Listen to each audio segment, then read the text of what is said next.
Что реально еще в Москве есть люди, которые недовольны МФЦ, поликлиниками. Когда последний раз заходила в детскую поликлинику, я фотографировала ее. Настолько классно она снаружи была украшена к Новому году. Какие-то подарки за храбрость дают там внутри.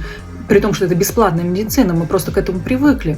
Лебедев постарался над дизайном. Конечно, некоторые вопросики имеются, но в целом очень красивые для людей. И, оказывается, узнала, что очень много жалоб пишут на поликлинику, которые приходят к гардеробщицам вот так вот кидают в лицо одежду, потому что им все должны. И замечание сделать такой маме очень сложно, потому что она с жалобами потом закидает.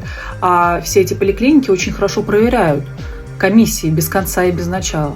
В МФЦ вообще стало сейчас все очень удобно. Все, что связано с документами, можно просто оформить в одном месте. И тебе там улыбнутся, и в ноги чуть ли не кланяться. Привыкли к бесплатной медицине и привыкли вести себя так, как будто бы это им все вокруг должны. Я стала замечать огромное количество изменений в лучшую сторону, именно касаемо таких вот бесплатных учреждений.